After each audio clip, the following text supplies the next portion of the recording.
Halo, assalamualaikum warahmatullahi wabarakatuh. Selamat pagi, salam sejahtera bagi kita semua. Saya Abdurrahman Wahid Hashim akan mempresentasikan mengenai motivasi.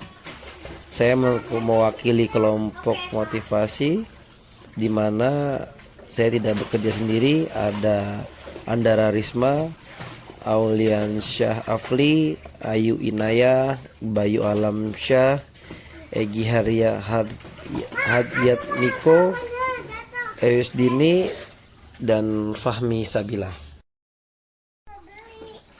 Kita sering sekali mendengar orang berkata motivasi, ayo motivasinya ditambah gitu. Tapi menurut kalian sebenarnya apa sih motivasi itu?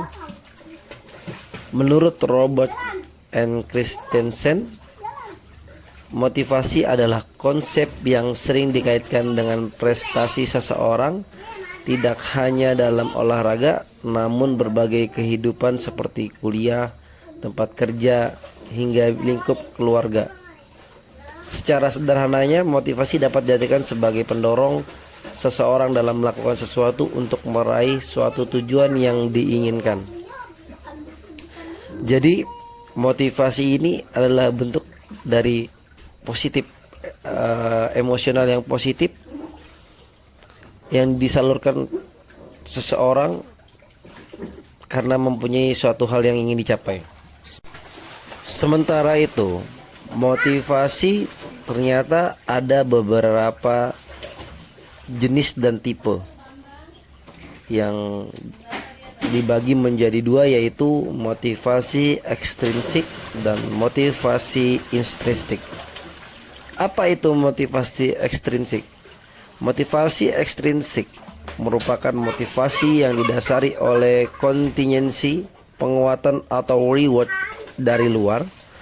Beberapa jenis reward tersebut antara lain ujian, perhatian dari media, medali, uang, dan sebagainya.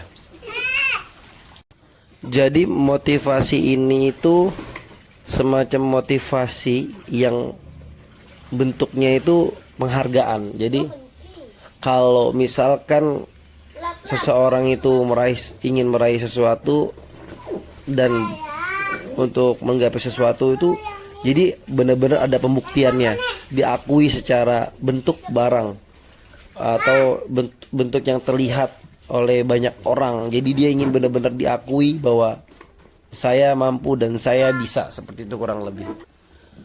Sementara motivasi intrinsik merupakan motivasi yang didasari minat, kesenangan, kepuasan, dan ketertarikan pribadi terhadap kegiatan yang dilakukan. Motivasi intrinsik lebih mungkin ikut serta dalam turnamen serta rajin mengikuti berbagai latihan untuk mengembangkan kemampuan dan meningkatkan performanya. Kalau motivasi intrinsik ini lebih yang kepada kepuasan diri, di mana dia terus menggali apa yang belum dia mampu untuk mencapainya. Jadi dia kayak penasaran, rasa penasaran yang dia diolah menjadi keinginan sehingga dia pengen bisa. Dia lebih ke yang mengembangkan diri tanpa pengakuan orang lain. Jadi cuman hanya dia dan diri dia yang tahu. Seperti itu. Tadi kita sudah berbicara jenis dan tipe motivasi. Ternyata motivasi itu tidak datang sendiri. Ada faktor-faktor yang mempengaruhi motivasi. Yang pertama yaitu efikasi diri. Efikasi diri atau self-efficacy merupakan konsep yang dirumuskan oleh Albert Bandura untuk menjelaskan tentang keyakinan seseorang pada kemampuan dalam menyelesaikan suatu tugas atau masalah. Itu menurut Excellence and Wakefield 2002. Menurut Moult and Calcader 2016 bahwa efikasi diri mempengaruhi kemampuan atlet beradaptasi dengan berbagai situasi. Aktivitas latihan terkadang melelahkan. Jadi efikasi diri ini lebih seperti contohnya seorang atlet diberikan koordinasi oleh pelatih. Pada hari pertemuan pertama dia mengalami kesulitan untuk melakukan gerakan tersebut karena dianggapnya hal-hal yang baru. Dan di dalam atlet itu ya sadar betul bahwa kemampuan itulah yang akan membawanya untuk menjadi juara, sehingga dia berkeyakinan bahwa saya harus bisa untuk menguasai teknik tersebut. Kurang lebih efikasi diri seperti itu contohnya.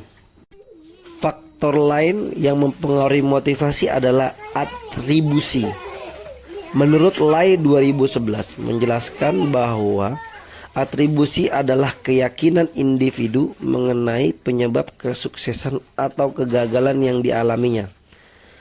Atribusi terdiri dari 3 dimensi berupa controllability, locus and causality, dan stability. Dimensi controllability merupakan dimensi mengenai persepsi terhadap sejauh mana suatu hal dapat dikontrol atau tidak oleh diri sendiri.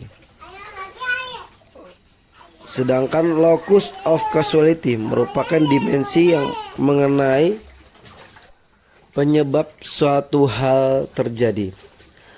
Apakah dari dalam sendiri internal atau dari luar eksternal. Stability atau stabilitas merupakan dimensi mengenai persepsi individu terhadap suatu hal yang dapat berubah atau tidak dapat berubah. Jadi faktor atribusi ini salah satu contohnya adalah ketika seseorang atlet sudah mengalami pertandingan, mengalami latihan selama mungkin yang sudah dipersiapkan, tiba dia akan melakukan pertandingan, dia akan mengontrol diri supaya dia tidak over. Dia tidak terlalu overconfident. Dia tenang, berusaha tenang dan mengontrol dirinya, dan dalam hatinya berkeyakinan bahwa apa yang saya sudah latih ini akan saya keluarkan dan akan saya tunjukkan dengan sebaik mungkin, dan saya yakin itu akan menjadi juara. Jadi atribusi ini contohnya seperti itu kurang lebihnya. Berikutnya faktor yang mempengaruhi motivasi adalah locus of control.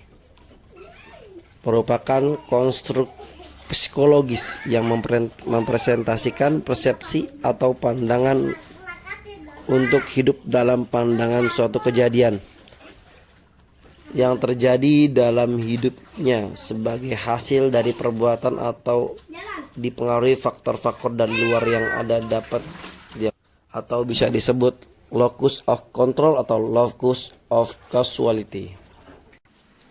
Locus of control ini sejenis keyakinan bahwa dia menganggap apa yang dia lakukan ini adalah cerminan daripada latihan. Jadi dia akan melakukan itu sebaik mungkin sehingga apa yang dia latih ini akan membuahkan dia sebagai juara. Lebih ke yang seperti itu. Kalau locus of causality adalah kejadian di mana dia berpikir bahwa saya yakin bahwa saya akan mendapatkan lebih banyak faktor yang mempengaruhi di lapangan yang terjadi, dan dia yakin bahwa seumpama kayak lingkungan dia bagus, gue yakin nih kalau tempatnya di sini pasti gue juara gitu. Itu di luar daripada kontrol dia, tapi hanya keyakinan dia seperti itu. Yang keempat, motivasi atau tujuan atlet. Motivasi atlet dipengaruhi pula oleh tujuan. Motivasi atau alasannya memilih profesi atlet, atau secara lebih spesifik alasannya menjalani rutinitas latihan atau ikut serta dalam suatu pertandingan. Jadi yang terakhir adalah tujuan daripada kegiatan yang dia lakukan seperti latihan. Dia punya tujuan bahwa saya pengen akan bertanding di sini, saya akan mengikuti kejuaraan di sini gitu. Itu kurang lebih seperti itu. Ada seorang ahli, Herzberg, mengembangkan teori hierarki kebutuhan Maslow, dibagi menjadi 2 faktor tentang motivasi. Yang pertama, faktor sebagai faktor pemuas atau motivation factor. Faktor ini disebut dengan satisfier atau intrinsic motivation, yang berarti bersumber dari dalam diri seseorang. Di faktor ini dia tidak perlu dia tidak perlu hasil, dia tidak perlu pujian, dia tidak perlu apapun. Kalau faktor pemuas ini, dia hanya tujuan yang dia capai, seumpama hanya menguasai teknik atau ikut pertandingan aja udah bisa ikut, itu udah senang banget. Jadi lebih kepada pemuas, dia puas bahwa dia mampu. Nah, seperti itu. Sementara faktor pemelihara atau maintenance factor, faktor ini disebut dengan satisfier atau extrinsic motivasi. Faktor ini juga disebut dengan hygien factor, merupakan faktor-faktor yang sifatnya ekstrinsik, yang berarti bersumber dari luar diri. Kalau yang ini jelas lebih kepada pengakuan dari orang-orang luar. Hebat banget, keren. Keren, ini juara. Jadi kalau yang faktor pemelihara ini lebih yang pujian, lebih yang pada diakui oleh orang banyak, sehingga gue bisa diakui lah di kalangan mereka, nggak diakui. Ternyata ada beberapa strategi untuk meningkatkan motivasi. Yang pertama, menentukan goal setting. Kemampuan goal setting dapat diartikan sebagai suatu kemampuan merancang atau menetapkan tujuan dan target yang hendak dicapai. Target prestasi lebih efektif ketika atlet berprestasi dalam menentukan target. Kalau di sini udah jelas ya. Di sini sudah disebutkan atlet berprestasi lebih menentukan target. Jadi kalau atlet dia ini sudah tahu kapan dia bertanding, kapan dia akan mengikuti kejuaraan, sehingga dia sudah memaksimalkan dirinya untuk di event tersebut dalam kondisi baik. Yang kedua ada persuasi verbal. Persuasi verbal adalah penyemangat atlet dengan ucapan-ucapan yang memotivasi. Kalau di sini lebih cenderung kepada pelatih lah. Dia harus bisa menyuntikkan motivasi atlet tersebut. Seperti, ayo kamu bisa, kamu yakin semua apa yang kamu usahakan pasti akan berbuah hasil. Jadi kalau yang ini menurut saya lebih kepada peran seorang pelatih yang menyemangati, karena pasti dia akan lebih sering cenderung dekat dengan pelatih yang mengerti bahwa dia perlu melakukan itu. Yang ketiga ada self talk, mampu meningkatkan kepercayaan diri sebagai diri atlet, menekan kecemasan sebelum bertanding. Jadi kalau ini dia kayak nervous gitu, dia pengen bertanding, dia harus bisa nih nekan nih, aduh nggak ada yang nggak mungkin, gue pasti bisa. Dia bisa ngontrol diri lah kalau yang di sini. Berikutnya ada emergency training, emergency training. Jadi emergency training ini latihan membayangkan atlet untuk menyesuaikan situasi kompetisi yang akan dijalani secara detail. Jadi kalau di sini dia disuruh kayak menghayal gitulah, kayak membayangkan bahwa besok suasana lapangannya seperti apa, terus penontonnya berapa. Jadi dia nggak nervous lagi, dia udah kayak udah membayangkan dalam situasi pertandingan, jadi kayak udah biasa gitu dilihat orang. Dia nggak nervous, nggak gampang nervous. Berikutnya ada insentif. Nah, teknik motivasi dengan cara intensif atau hadiah-hadiah yang bertujuan untuk menambah semangat belajar atau berlatih, menambah gairah ambisi untuk berprestasi. Kalau ini kayak, kalau lu menang gue kasih hadiah ya, kasih reward, jadi lebih lah yang kayak bonus-bonus gitu. Ternyata motivasi juga bisa diukur oleh beberapa cara. Yang pertama, situational motivation scale atau disingkat SIMS. Yang kedua, support motivasi scale atau disingkat SMS. Yang keempat, leisure motivation scale.